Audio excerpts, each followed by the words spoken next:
Jai Jagannatha. So thanks for coming to the meeting, to the talk. And today is Gita jayanti. So it's a day in which we celebrate Bhagavad Gita. It says it's a day when Krishna spoke to Arjuna, and the famous Bhagavad Gita was born, in a sense. Although Krishna says that he already had explained all this many times before, and starting from the beginning of this universe, when he taught the science of yoga to Vaivasvata Manu. So, you know, the son of Vivasvan. Then we have Vivasvan, Ikshvaku, and Manu. It's a very long time ago, in the beginning of this creation. So Bhagavad Gita is eternal. You know, although it is said it started on this day when Krishna explained it to Arjuna, but still it's beyond the time and space. So you were saying that asking if we can discuss about how to study Bhagavad Gita, what is the the benefits and everything. Yeah. Okay, what was the question exactly?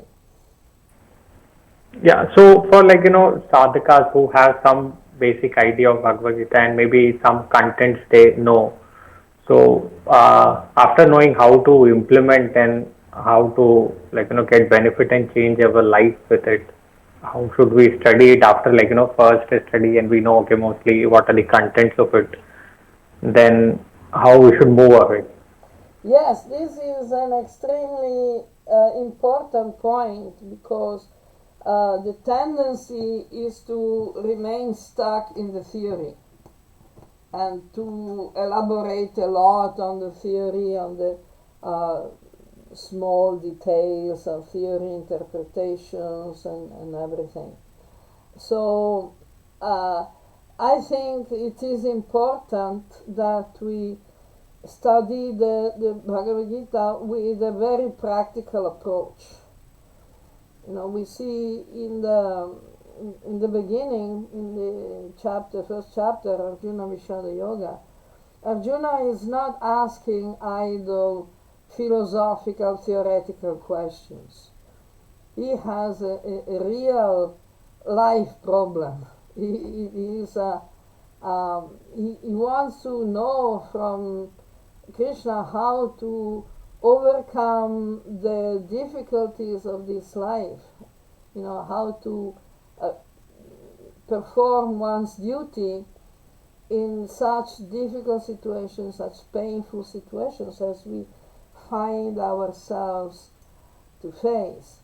So we also have to remember that Bhagavad Gita was spoken to Arjuna at the beginning of the Kali Yuga. We know that the transition to Kali Yuga is described in the Bhagavata Purana, for example, as a passage of time when Krishna left the planet, and after the battle of Kurukshetra. Actually, it started along the battle of Kurukshetra, when at some point these Kshatriyas found it was difficult to continue fighting the battle by observing the principles of chivalry among Kshatriyas. Like, for example, in previous ages, the Kshatriyas were only fighting in the daytime, and then, after a work day, they would stop fighting and meet together and even eat and drink together and go to sleep very quietly, very peacefully, because they knew that nobody would attack anybody else if they were not ready to fight. So sometimes people say that Bhagavad Gita incites to violence just like or even worse than other books or ideologies, but that's not true. The point is that Arjuna didn't want to defend himself, didn't want to defend the kingdom from aggressors. So Krishna said, as a Kshatriya, it is your duty to protect the kingdom, to protect the prajas. So you cannot avoid, you cannot step out of this duty, because that would be cowardice.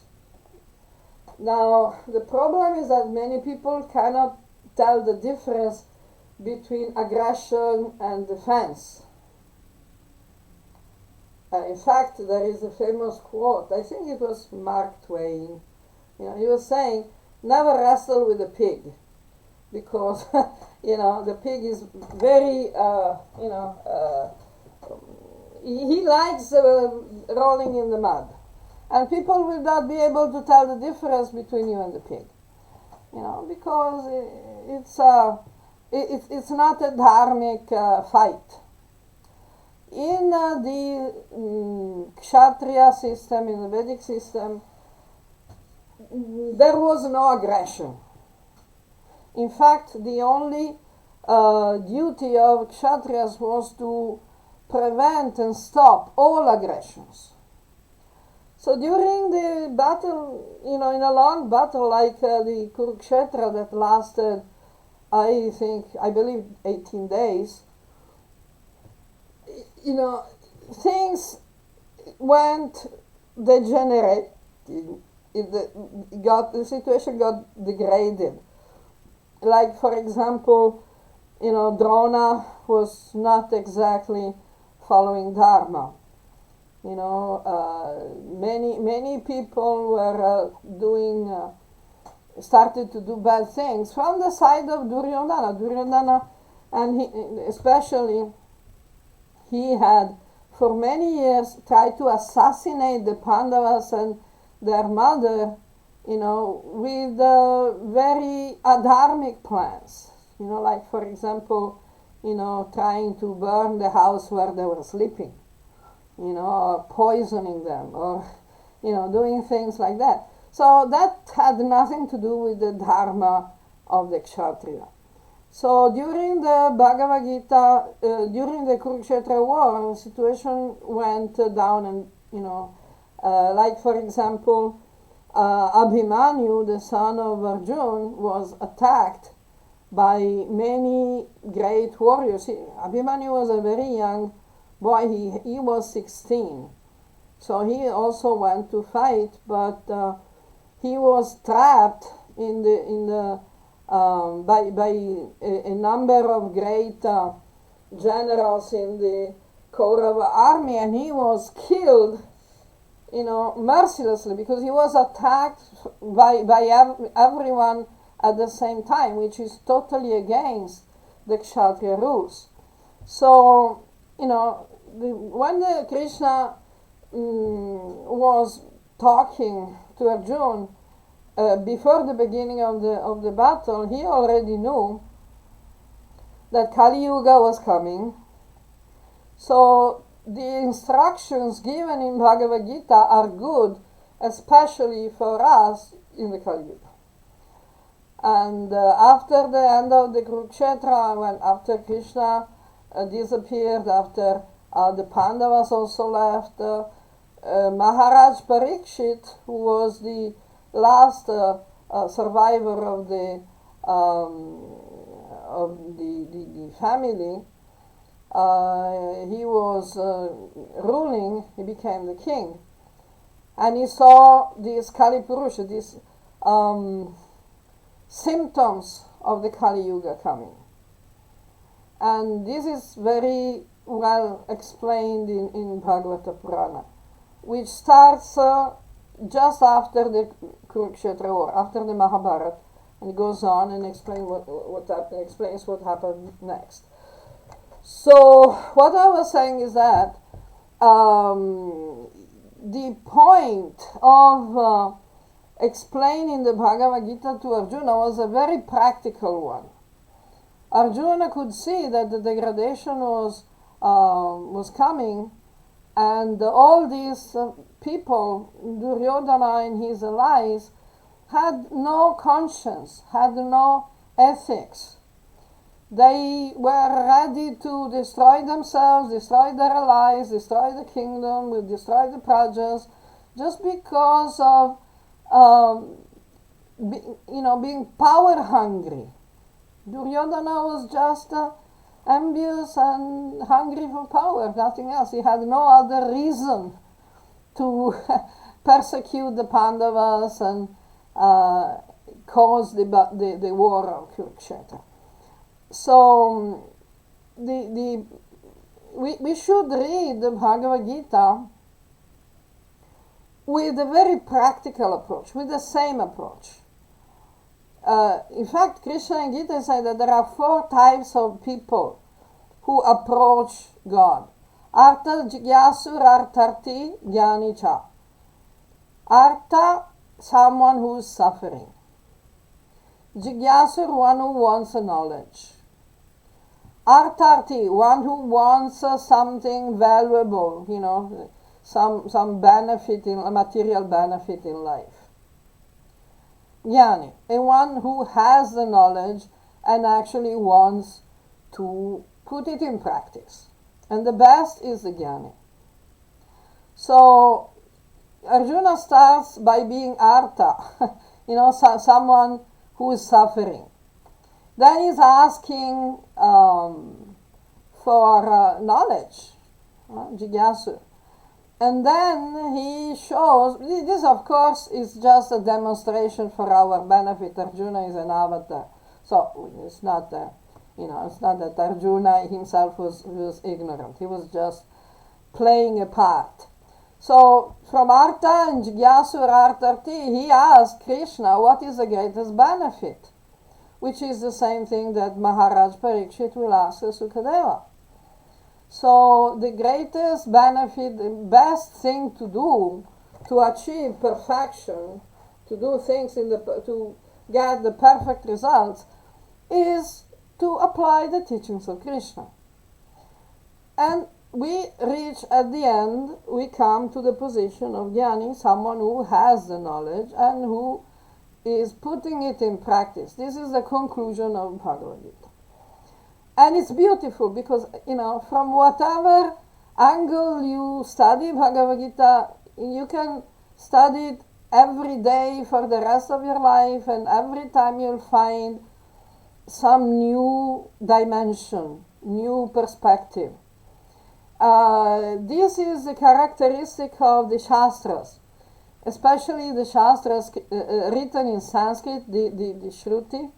Bhagavad Gita is honorary Shruti, even it's from the Mahabharata, it's still called Gita Upanishad.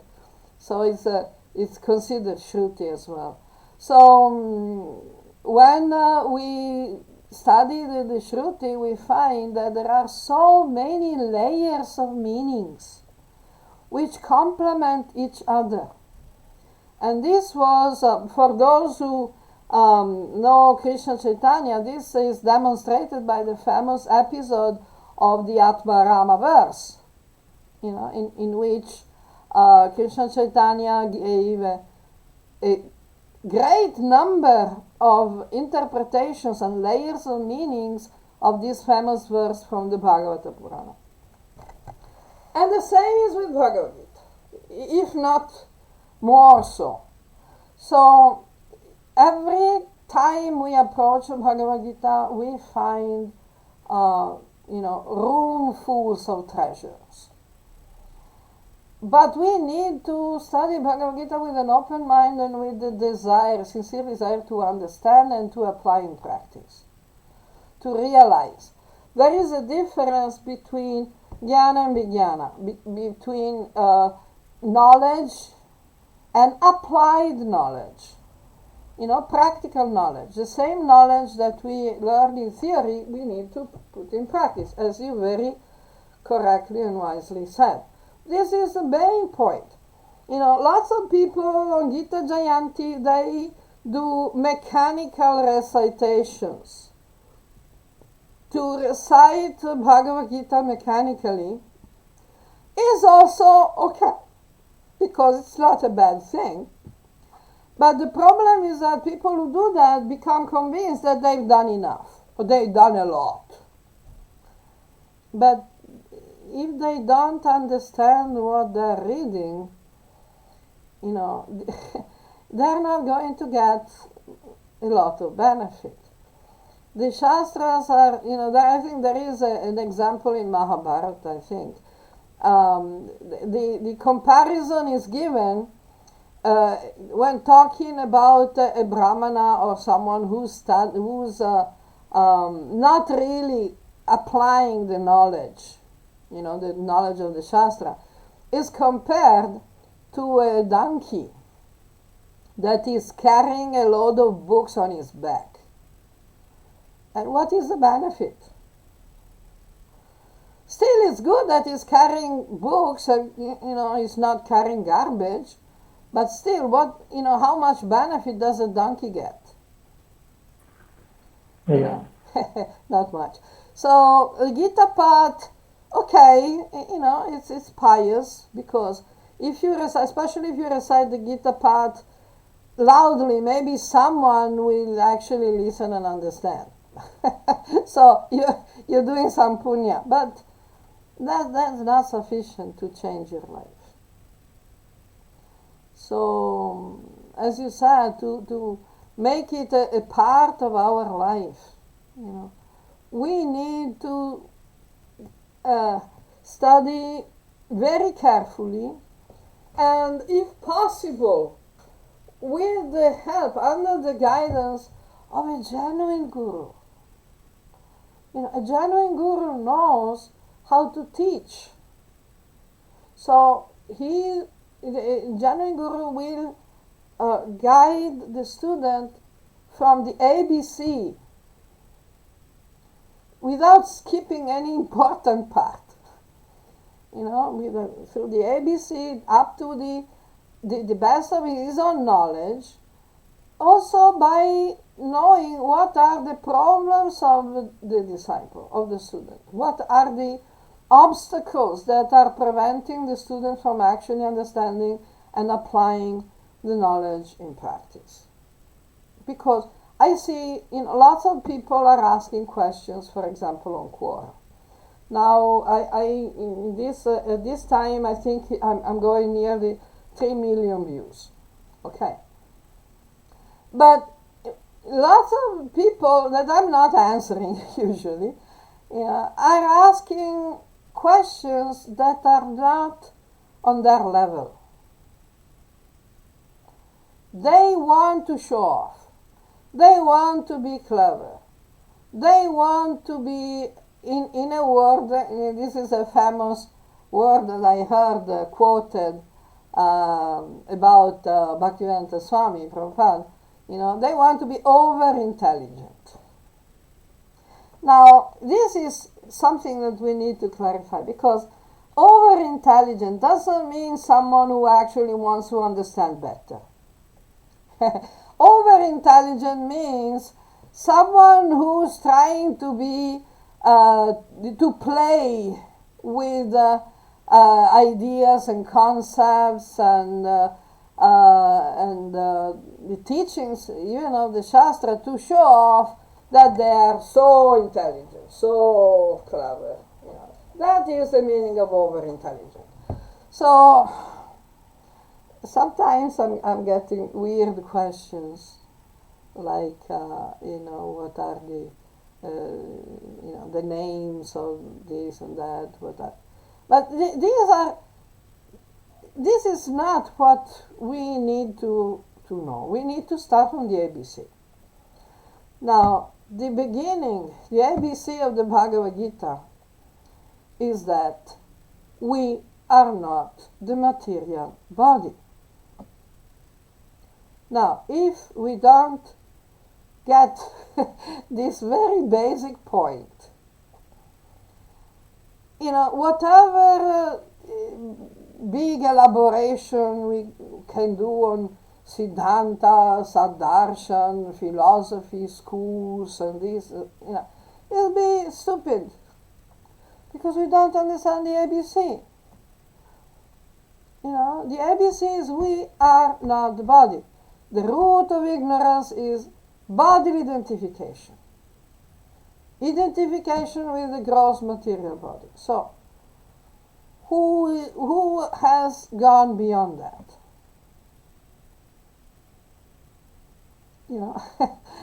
This is the ABC. It's like if you want to study mathematics, and someone comes to you because you say you're teaching maths, someone comes to you with a very complicated equation. That makes no sense. Why it makes no sense? Because they're fabricating it from fantasy, how it looks nice. But you go and find out they don't even know how to make simple additions, simple multiplications. They don't know the multiplication table. They don't know how to add or subtract.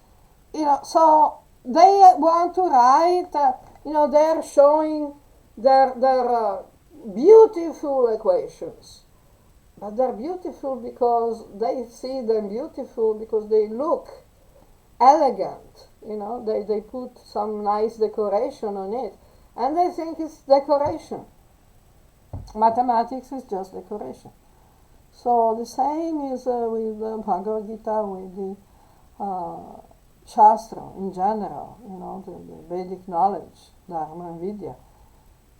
We shouldn't mistake the decorations for the actual, meaning, the actual foundation, the basics.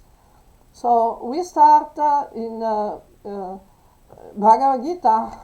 Arjuna is telling Krishna, I'm very depressed, I'm very sad, because I don't want to kill my parents and my friends, even if they are a menace to the kingdom, even if they are aggressors, even if they are adharmic, even if they are making a mess with the kingdom, even if they are making a mess in the world. This is basically what Arjuna is saying. Because if we kill them, they will not be able to improve themselves, and there will be more difficulties in society because they are doing something good, in their life. After all, they're taking care of their families. They're doing something. Nobody is doing 100% bad things usually. Maybe someone, but that's not what usually happens. Even the biggest criminal is actually doing something good now and then. So Arjuna was telling Krishna like that. Why should I kill them? Just let them do whatever they want.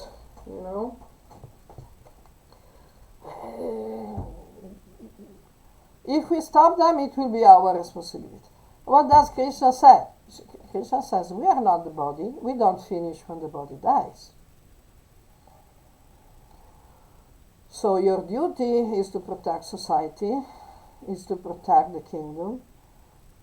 Your duty is not to be responsible of the evolution and improvement of these aggressors. They do what they can do. They will do what they want to do. It's their choice.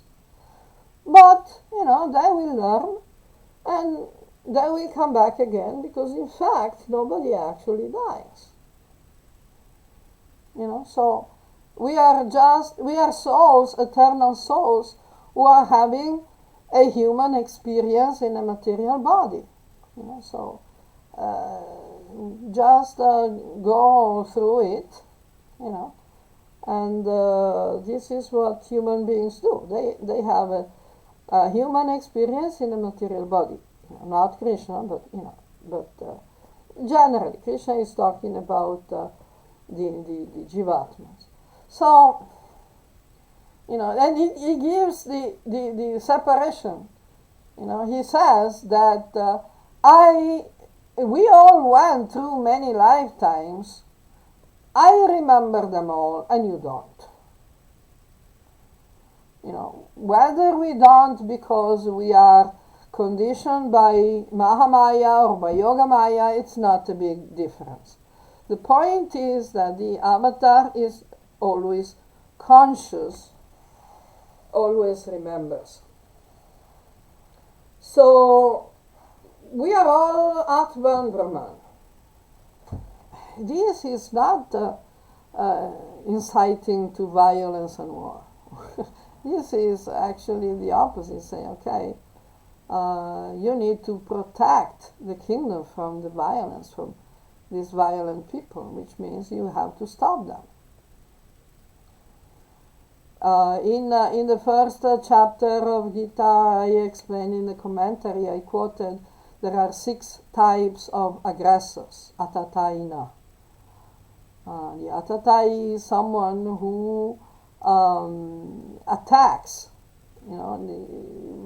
without provocation, without real justification, because he's envious and he is hateful and he wants to do damage. This is an aggressor. So, with a lethal weapon, dangerous weapon, or with fire, or with poison, or whatever, these people must be stopped. And according to the Vedic system, every human being has the right to stop an aggressor. Although it is only the Kshatriyas who have not only the right but also the duty to do so. So this is basically the Kshatriya Swadharma. But Krishna goes much beyond that. He's even saying that whatever you do for a higher purpose, which is not to establish, to convert people and, conquer the world and put it under your priests. No. The ultimate purpose is to protect and support the benefit and the happiness of all beings. Not in the next life, in this life. This life. So, this is the first message. The first message of Krishna, first teaching of Krishna, we are not the body. So, anyway, everybody dies. Anyone who is born will have to die. But, at least we should do what is right according to the universal and eternal principles of Dharma, what we define as Sanatana Dharma. These principles are explained again in connection with the meeting of Maharaj Parikshit with the Kalipurusha. These basic 4 principles, the legs of the Dharma bull, the bull of Dharma, are Satyam, Dayam, Socham, Tapas. So, these are the principles that should be respected. Truthfulness, honesty, compassion, cleanliness, purity, and self-control. So when we have an ideology that is starting an imperialistic supranational war to convert everyone or to enslave all the peoples of the world under their religious theocratic rule, first of all, where is the Satyam? And even biggest of all, where is the Dhyana? Where is the compassion? So, of course, if a Kshatriya has to protect Dharma, he cannot break the principle of compassion. So he is only going, a Kshatriya is only going to stop an aggressor, to protect the innocent. He's not going to persecute and torture and kill the innocent because they don't obey him. Is a big difference. Is a big difference. But still, not many people can understand that, because there are still too many people who think, who believe and teach, unfortunately, that all religions are the same. For example, we have this Jaggi Vasudeva guy who made, Sadhguru so-called, who made this Dhyana Lingam in his main center in India. And he put all these symbols on the Dhyana Lingam. He put the Om, the cross, the Star of David, the Muslim half moon, how is it called? So what is he teaching? What is he teaching? Unfortunately, he is a very good politician and a very good businessman, so he is very good in advertising. So anyway, but Gita is not teaching that, definitely. We have to go and verify what is the actual teaching of Bhagavad Gita. Another problem is that now and then I find Hindu activists who go around and misquote Bhagavad Gita of the Shastra. They think they just write whatever is in their opinion, their idea, their second-hand idea, and then they say, oh, Bhagavad Gita says this and that. No, it doesn't. Show me where it does. And they get angry, because, of course, they cannot show where Bhagavad Gita says such things, because it doesn't. So we need to actually study Bhagavad Gita, especially if we are a little more advanced students, if we have already read the Bhagavad Gita. We need to read this Sanskrit original text. There are so many different translations and interpretations. We should go for an edition that has the original Sanskrit text. And this is why I appreciated so much the work of Bhaktivedanta Swami Prabhupada, because his Bhagavad Gita had the Devanagari text, the transliteration, the dictionary meanings, the translation, and a commentary. Of course, Bhaktivedanta Swami was preaching to a particular public, which was, Desha Kalapatra. So, some of the translations and commentaries are packaged in a particular way for that particular purpose. But still, he gave the Devanagari and the transliteration, and we can get a Sanskrit dictionary and study Sanskrit, which is what he wanted his students to do, his disciples to do. Because, for example, I was very impressed when I was translating the Bhagavata Purana into Italian language for the Bhaktivedanta Book Trust. I was very impressed when I came to the 5th canto, and gradually the commentaries were quoting Sanskrit verses and passages more and more, and at some point without any translation. Just the Sanskrit, transliterated, which is good because not everybody can easily read the Devanagari, but without translation, which means he wanted people to actually learn Sanskrit. I don't see any other reason. So, we can do the same also with the Bhagavad Gita. We can go and actually, try to study, understand the Sanskrit as I have done with my translation and commentary, with my edition of Bhagavad Gita. So, we can all do that, we should do that. We actually suffer from a great lack of good translations and commentaries to the Shastra. We are still suffering with the Monier-Williams Sanskrit Dictionary. We are still suffering with the translations of the Shastras produced by colonial Indologists. What to speak of the Aryan invasion theory that is still taught in the schools, and most Hindu activists are actually thinking it is. Most Hindus, at least, they think it's a historical fact. So, this is to answer your question, what we should do to better honor Bhagavad Gita in our life. Does this answer your question?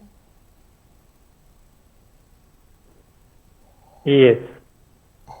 Good.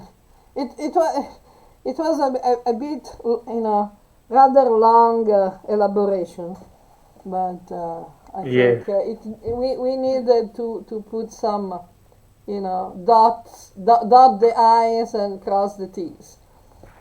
So we needed to, clarify, pinpoint some passages. So, and then we go on. The first lesson, the first teaching of Krishna: we are not the body, we are Atman, and that is called Sankhya Yoga, but it's not a school of thought.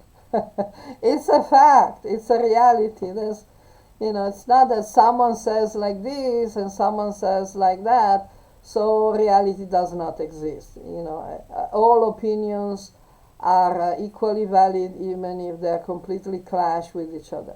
Because this is, in the end, means that there is no reality. There is no knowledge and there is no point in anything. So, which is not a very helpful conclusion. So, basically, first teaching, we are not the body, we are Atman. What is the Atman? What is the Kshetra and what is the Kshetriya? And then, immediately, third chapter is starting to talk about the Karma Yoga. Which is, Karma Yoga is the science of action, how to work, how to act, what to do, how to do. That is more important than what to do, is how to do. And then going on and going on. Each chapter of Bhagavad Gita is actually opening new horizons. So if we study the method of teaching that Krishna is applying in speaking the Bhagavad Gita to Arjuna, we can actually learn how to study. Even if we don't have a guru, let's say we cannot find a qualified guru, we can learn from Krishna. We observe how Krishna is teaching Arjuna. So we can teach ourselves exactly in the same way, following the same lines of logic. First, start with the ABC, start with the basic concept, what is reincarnation, what is karma, which is something that is interesting for many people, not only for Hindus.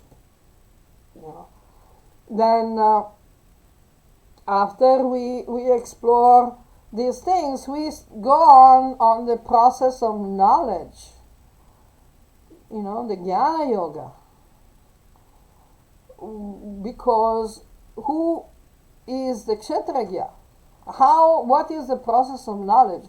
Who is to be known? What is to be known? How it is to be known? And this is the biggest question that mainstream modern science has not been able to answer yet. So already with the fifth chapter, we of Bhagavad Gita, we go beyond the knowledge that science can give us today. Mechanistic science. We come to the territory of quantum physics. Quantum physics is learning, starting to learn the same things that Bhagavad Gita has been saying for thousands of years. So, again, and then we go on with this sannyasa yoga. How we give up what is not good for us. And so on and so forth, until we come to the conclusion. The 18th chapter is a conclusion of Bhagavad Gita. The two biggest chapters are the chapter 2, which starts with the teaching, and the chapter 18 that concludes the teachings. So, journey in Bhagavad Gita is wonderful, is the best journey possible to human beings. So we should make a point to keep reading. The best way to read Bhagavad Gita is the 3 readings. The first reading, we just read the text. We don't go into the commentaries, explanation, purport, or whatever. We just read the text because we need to know who is saying what the Gita actual text is really talking about.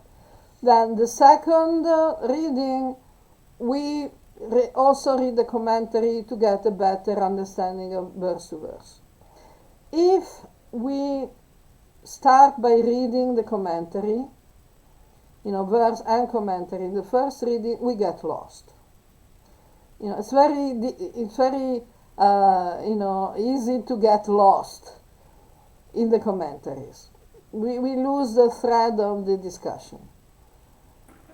Then the third reading, we need to actually meditate on each verse.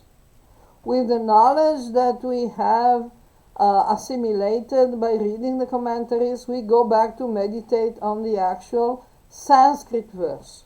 So, first reading, translation. Second reading, translation and commentary. Third reading, Sanskrit. If we do this, we'll really understand Bhagavad Gita, and we'll find it's not complicated to put it in practice.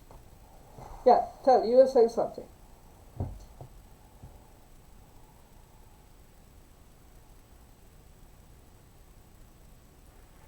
No, I didn't say. Okay. It was my impression you wanted to say something. Okay. Any other elaboration, comment, question on this?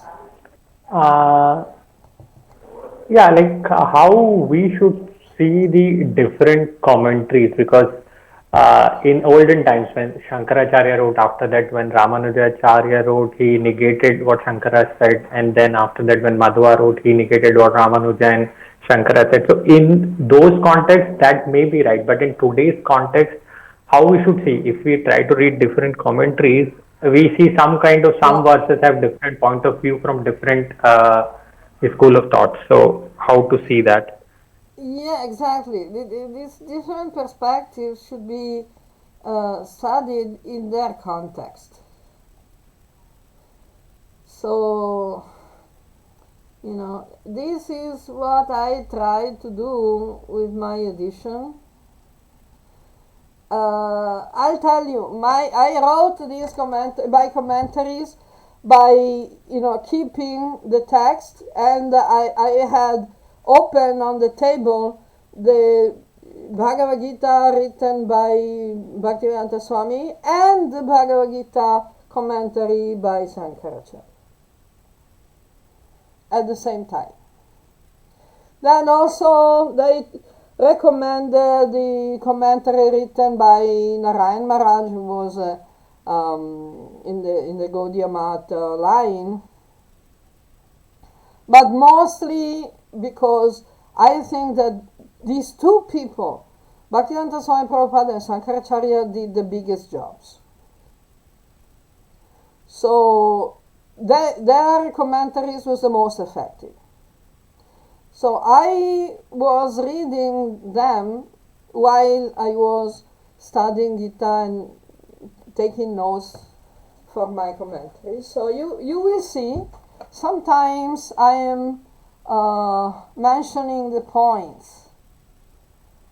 If you don't know where from the points are coming, I just told you. So we need to reconcile apparent contradictions, because each acharya is trying to correct the mistakes of the followers of previous acharyas, because the actual acharya doesn't make mistakes.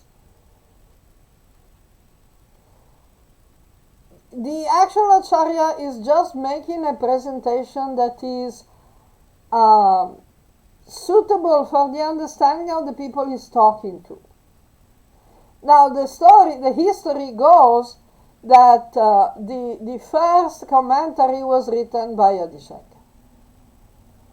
Adi Shankar appeared, his mission was to bring back the faith in Vedic scriptures and the Vedic knowledge that had been weakened by the followers of Siddhartha Gautama, the Buddha, the Sakyamuni.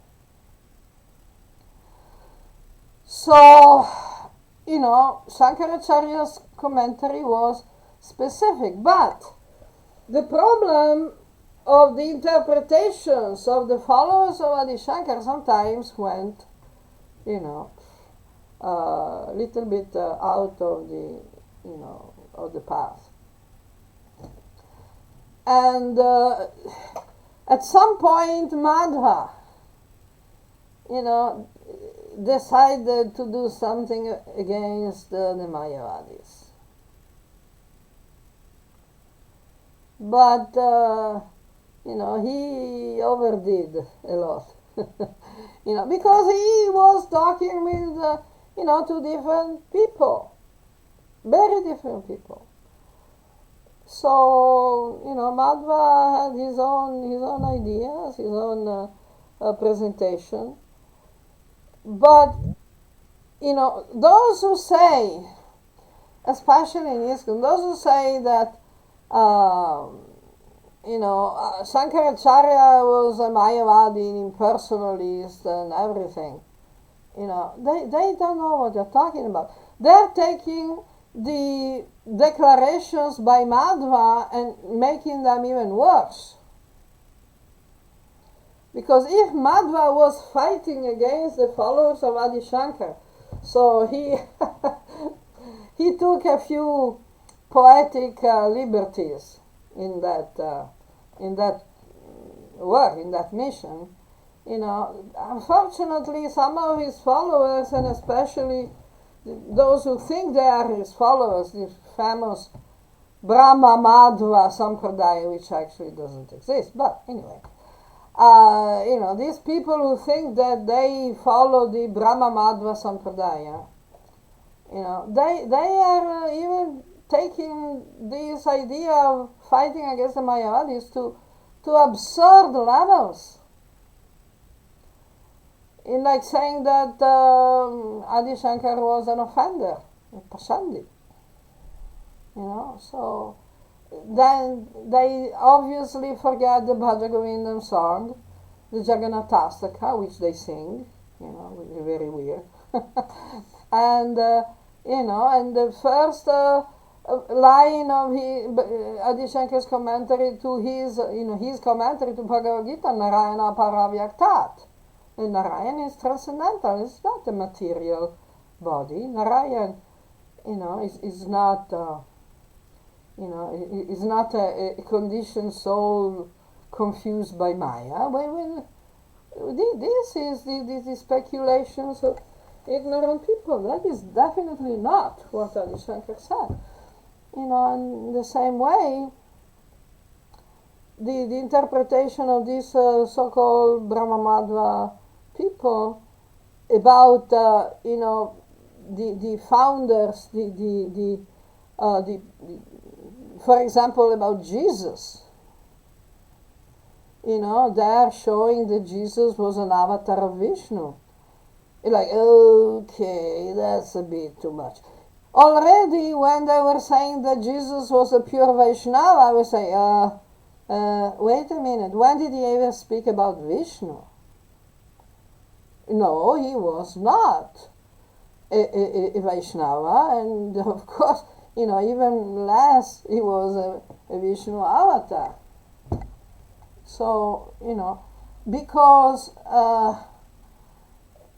this is because they elaborated, they built, they fabricated over Bhaktivedanta Swami's state, way of calling Jesus Lord Jesus.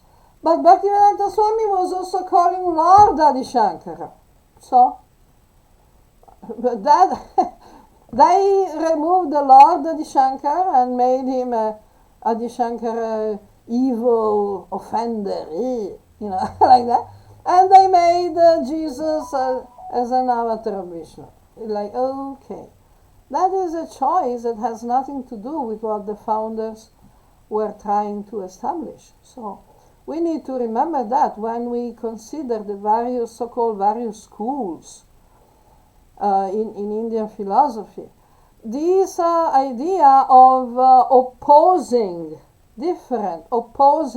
schools of thought is actually a fabrication of mainstream academic, the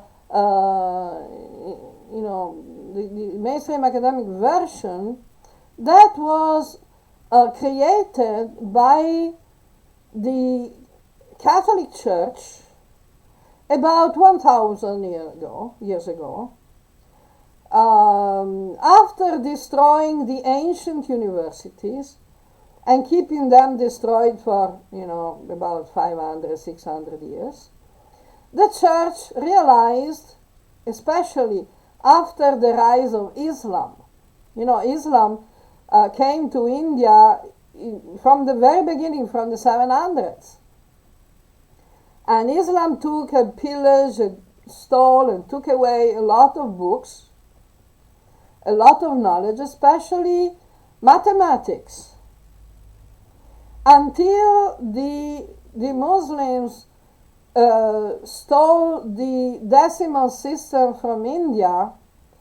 Everybody in the rest of the world was using Roman numerals that are not a decimal system.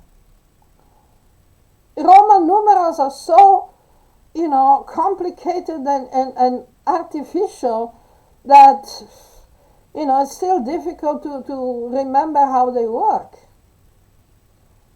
The decimal system, the present numerals that have been used since the Middle Ages are actually coming from India through the Arabs. That's why for centuries they were known as Arab numerals.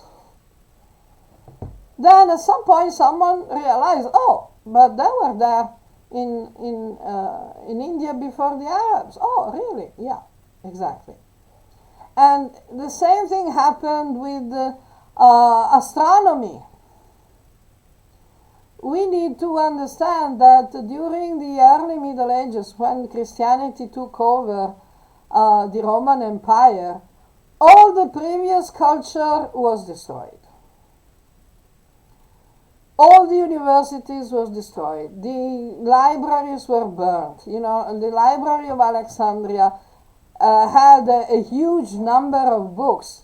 You know, someone says 8 lakhs, someone says 1 million, which is 80 lakh, 10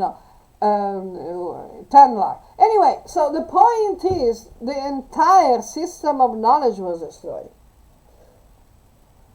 Then came the Muslims who came to India, and they found a lot of knowledge.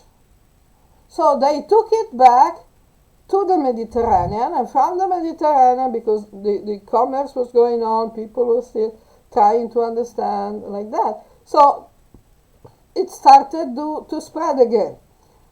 But through the Catholic Church, that wanted to stop or control the spreading of knowledge. Just like they had destroyed the previous knowledge, they wanted to control this new spreading of knowledge.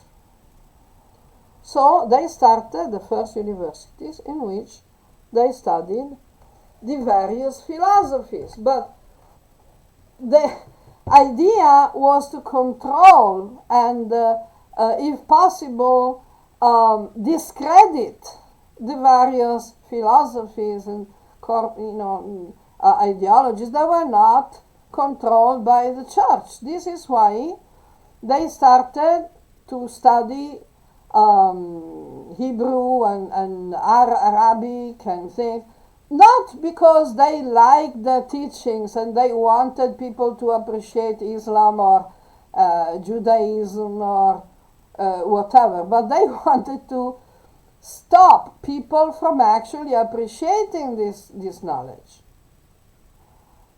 And then, because the Arabs also had found some surviving copies of philosophers from Greece and ancient Rome, ancient Greece, again they started to control the official mainstream universities, started to teach in a very controlled manner. They started to teach not only Latin but Greek as well, the ancient Greek.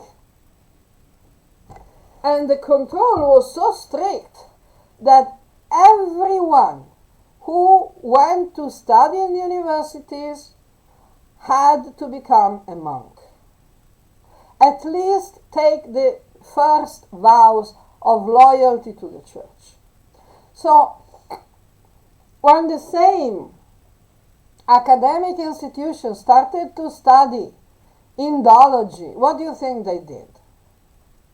They did the same thing. And Max Muller and Macaulay and Monet Williams and all these colonial Indologists very clearly said that our purpose is to destroy Hinduism so that Hindus can become Christians. So this idea that there are different schools of thought, Madhva, Ramanuja, Advaita, they're different.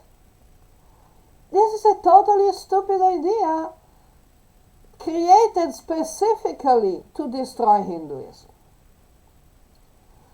And in fact, the actual message of all these acharyas originally was to reconcile, to give different perspectives, like a holographic perspective of reality. Like if you read, there is this lecture on the Bhagavata by Bhaktivinoda. I think it was there that he was describing the different perspective on realities, like the view that various people have of a mountain by looking at it from different positions in space. they look different, but they're not. So if we take pictures of these different perspectives and we just try to superimpose it to each other like in a slideshow or a Photoshop job, we will not be able to actually understand the subject of the picture. We need to take all these pictures, all these perspectives, and put them in context from their specific positions in space, and this is called a hologram. So, we go back to my first short answer to your question. How should we see the different commentaries? We need to put them in context. We need to understand, first we need to study all the actual philosophy of each of these founders of that, what is called school, but it's not exactly a school, but anyway, and then put them in perspective with each other and reconcile the apparent contradictions, which is something that is the Vedic system. Like in Vedic system, to understand things is by reconciling apparent contradictions, like we see in the Upanishad. The Upanishad says the Brahman has no hands, but it can accept everything. Brahman has no legs, but it goes everywhere. These are contradictions? Not really. If we actually understand what Brahman is, we can understand why and how these apparent contradictions can be reconciled. Is this clear? Yes. Is that answering the question? Yes. Hopefully. Of course, there is a lot we can still elaborate about, but this is the basic.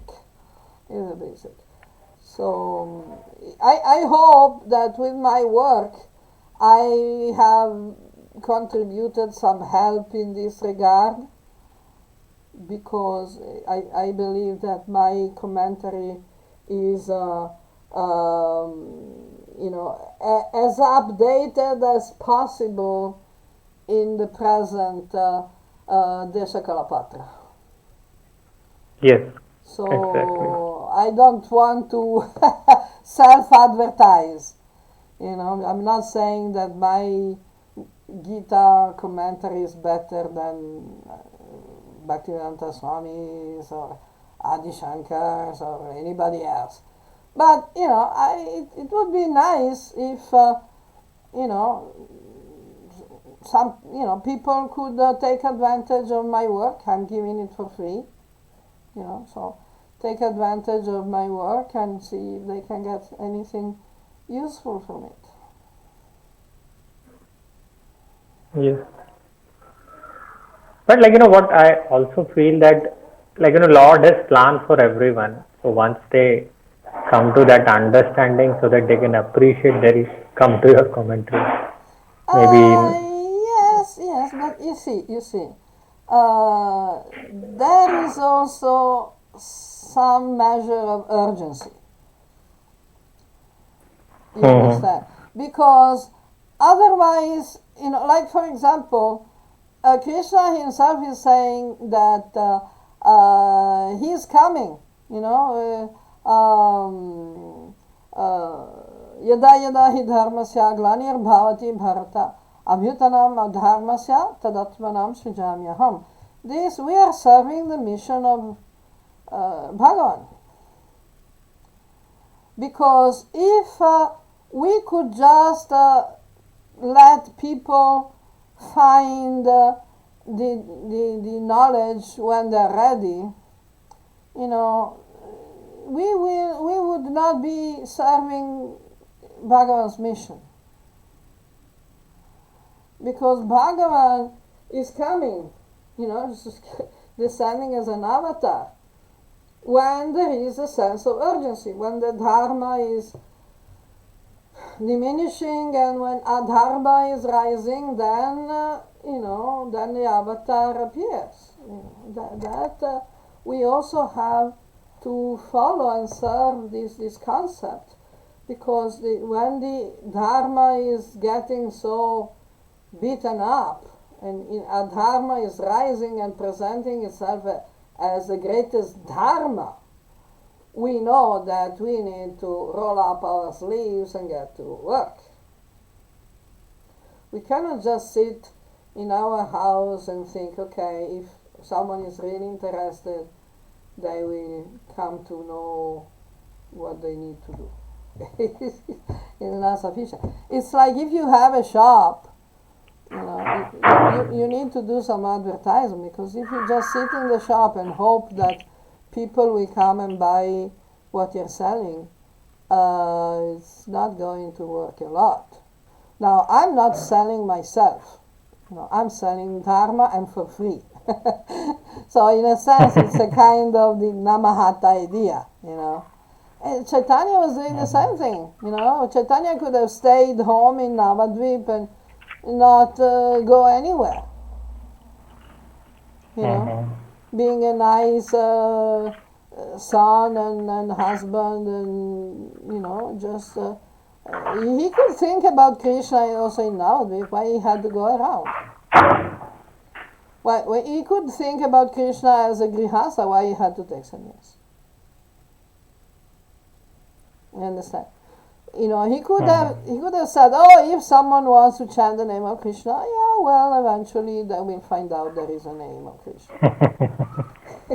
No, it doesn't work like that. We need to actually, engage. This is called devotional service. This is the devotional service that we actually are serving with devotion. What are we serving? We are serving the mission of Bhagavan, the mission of Krishna. Paritranaya sadhunam, vinashaya chadushkritam, dharma samstapanart. This is a mission, samstapanarthaya.